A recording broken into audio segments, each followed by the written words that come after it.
Welcome to the Recipe Hacks. बिस्मिल्लाहिर्रहमानिर्रहीम, अस्सलाम वालेकुम माय यूट्यूब फैमिली। कैसे हैं आप सब? आज मैं आपके साथ बहुत ही मज़े की रेसिपी शेयर कर रही हूँ, ढाबा स्टाइल दाल माश, जो कि आज मैं डिनर में बनाऊंगी इंशाल्लाह। स्टार्ट करते हैं रेसिपी ढाबा स्टाइल दाल माश और रेस्टोरेंट स्टाइल दाल माश।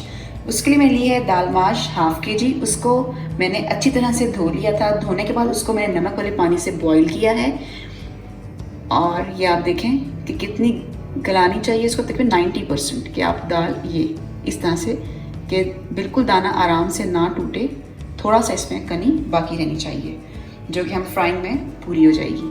साथ में लिए हैं 2 लाल बड़े टमाटर, 1 टीस्पून नमक, ये आप कम या ज़्यादा अपने अकॉर्डिंग टू योर टेस्ट कर सकते हैं, हाफ टीस्पून धनिया पाउडर, 1 टीस्पून लाल मिर्च पाउडर, 1 टीस्पून हल्दी पाउडर। साथ में जाएगा तेज़पात, 2 लहसुन के जवे और ज़ीरा, ये तड़के के लिए होगा। साथ में लिया है 2 टेबलस्पून लहसुन और अदरक का पेस्ट।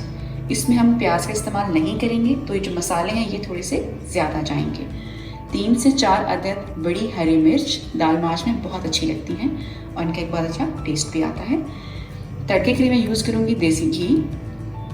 आप मक्खन का इस्तेमाल भी कर सकते हैं और सिंपल ऑयल का इस्तेमाल भी कर सकते हैं। साथ जाएंगी काली मिर्च 10 से 12 अदद और हरा धनिया गार्निशिंग के लिए।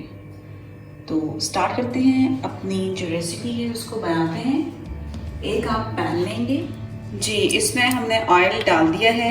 1 कप मैंने ऑयल शामिल किया है। दाल वगैरह में जो ऑयल है वो ज़्यादा ही जाता है, उससे दाल जो है वो अलग अलग नज़र आती है। साथ हम शामिल करेंगे अदरक और लहसुन का पेस्ट।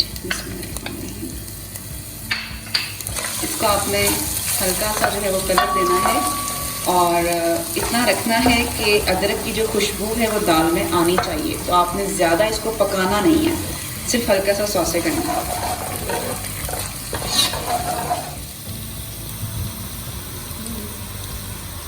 ऐड करूँगी ज़ीरा, हम इनको सॉसे करेंगे हल्का सा। बिल्कुल रेस्टोरेंट स्टाइल दाल माश तैयार होगी, फ्राइड दाल माश और dhaba style. You will love it.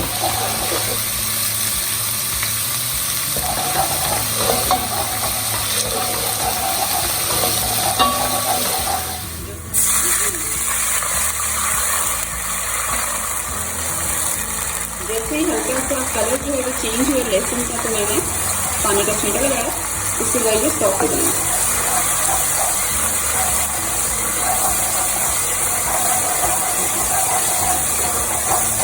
ये आप देखें जो कलर है वो मैंने ज़्यादा इसका डार्क नहीं किया, बिल्कुल लाइट सा ही रखा है।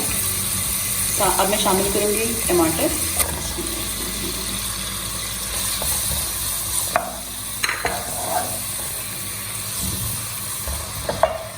साथ ही मैं ऐड कर दूँगी मसाले, लाल मिर्च पाउडर, हल्दी पाउडर, नमक एंड धनिया पाउडर।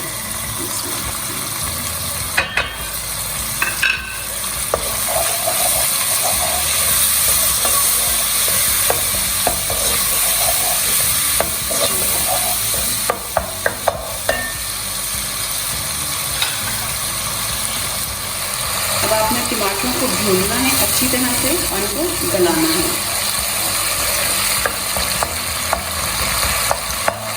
जो आपके चूल्हे की फ्लेम है आपने स्लो कर देनी है। आपने टमाटर को अच्छी तरह से गला लेना है। इसके लिए मैं इसको सिर्फ 1 मिनट का जो है वो दम दूँगी, इससे जो टमाटर हमारे सॉफ्ट हो जाएंगे।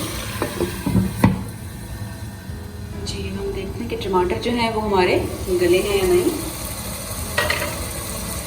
ये आप देख रहे हैं कि जो मसाला है वो हमारा अच्छे से रेडी हो गया। अब मैं इस स्टेज में शामिल करूँगी दाल माश।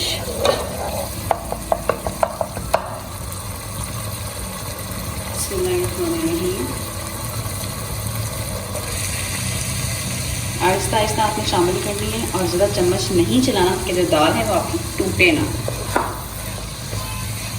और इसको अच्छी तरह से आपने इस तरह से करना है ताकि जो मसाला है वो दाल के अंदर अच्छी तरह से रच बस जाए।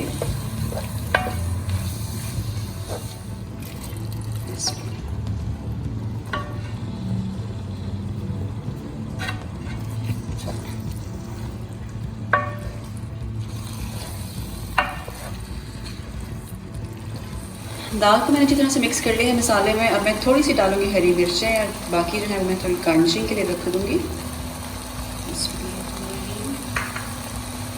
बिल्कुल लाइट हैंड से आपने इसको मिक्स करना है ताकि जो दाल है वो हमारी टूटे ना, साबुत ही रहे. अब हम इस स्टेज में करेंगे पानी तकरीबन इतना, ये 1/4 गिलास है.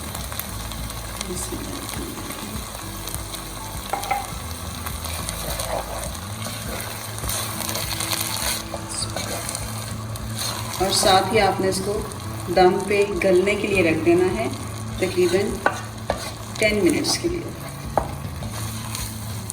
इस स्टेज पे आप नमक वगैरह चेक कर सकते हैं. अगर आपको थोड़ा लग रहा है तो आप इसमें ऐड कर सकते हैं.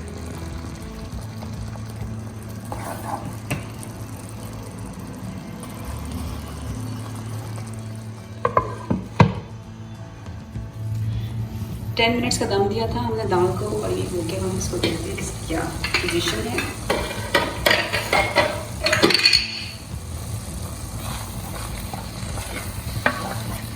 जी आप देख लें माशाल्लाह जो दाल है वो हमारी कितनी मज़े की जो है वो रेडी हुई है. ये आप देख सकते हैं. अच्छा इसमें ये है कि दाल जो है वो चिपक जाती है या फुसफुसी सी हो जाती है. वो क्यों होती है? या तो दाल माश में ऑयल कम होता है या आप बिल्कुल ही इसको खुश कर देते हैं. ये 2 रीज़न्स होती हैं. ठीक है जी. तो इस चीज़ का आपने ख्याल रखना है कि दाल बिल्कुल ही खुश्क ना हो.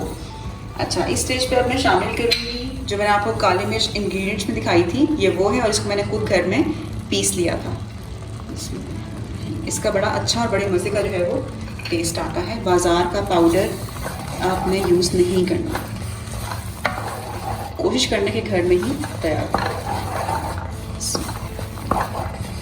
जी. अब इस स्टेज पे मैं 2 मिनट के लिए तकरीबन दोबारा से रखूँगी ताकि अच्छी तरह से जो चीज़ें रहती हैं वो इसके अंदर उनका टेस्ट आ जाए. और मैं साथ ही अब इसका जो तड़का है वो आपके सामने लगाती हूँ कि तड़का हम दाल माश को कैसे लगाना है. 2 मिनट हो चुके हैं. इसका उठाते हैं हम ढक्कन. बहुत मज़े की जो है वो खुशबू आ रही है और शक्ल भी आपके सामने है. यहाँ पे मैं थोड़ा सा धनिया डालूँगी. इसमें दाल माश में बहुत ज़्यादा धनिया जाता है और बहुत ज़्यादा ही अच्छा भी लगता है. मैं इस टाइम पे थोड़ा सा डाल के हल्का सा मिक्स करूँगी और बाकी रिमेनिंग गार्निशिंग के दौरान डालूँगी. ज़रूर ट्राई कीजिएगा. बहुत मज़े की, बहुत आसान सी रेसिपी है, बहुत सिंपल सी रेसिपी है.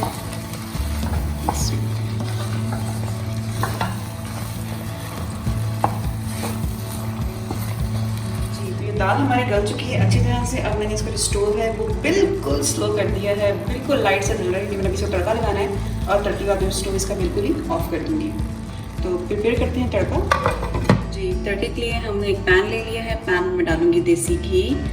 आप मक्खन का इस्तेमाल भी कर सकते हैं लेकिन देसी घी की अपनी ही बात है और जायका बहुत ही मज़े का है. बस इतना सा. जैसे ये मेल्ट होगा तो मैं इसके अंदर शामिल कर दूँगी लहसुन और तेज़पात जी. तो 2 टेबलस्पून मैंने देसी घी शामिल किया है जी. अब ये मेल्ट हो गया. अब इसमें शामिल करूँगी 2 जबे सिर्फ लहसुन की और साथ 2 तेज़पात. जब तक ये जो लहसुन के जवे हैं ये हमारे डार्क ब्राउन नहीं होंगे हमने इसको तब तक का इसका वेट करना है. ये आप देखें कि जो हमारे लहसुन थे वो ब्राउन हो चुके हैं और देसी घी की बहुत ही मज़े की जो खुशबू है वो भी आना शुरू हो गई है. अब हम इसको शामिल कर देंगे दाल में जी. अब हम तड़का जो है वो शामिल करते हैं दाल में. बहुत ही मज़ेदार किस्म की खुशबू जो है वो आ रही है. हल्का सा आपने इसको मिक्स कर लेना है और अब आपने इसको ढक देना है जस्ट 2 मिनट्स के लिए ताकि जो तड़के की खुशबू है वो इसमें अच्छी तरह से आ जाए. फिर हमारी जो दाल है वो तैयार है. मैं इसका स्टोव जो है वो ऑफ कर दूँगी जी. तो हमारी ढाबा स्टाइल दाल माश, रेस्टोरेंट स्टाइल दाल माश तैयार हो चुकी है. माशाल्लाह बहुत मज़े की बनी है. हल्की सी मैं इसके ऊपर गार्निश करूँगी सब्ज़ मिर्च. हल्का सा चम्मच हिला दें. ये आप देख लें कितनी ज़बरदस्त सी लुक आई है. गली भी बहुत अच्छी तरह से है. इसके अंदर मैं ऐड कर दूँगी हरा धनिया. अगर आपको मेरा चैनल पसंद आ रहा है तो प्लीज़ इसको सब्सक्राइब करें.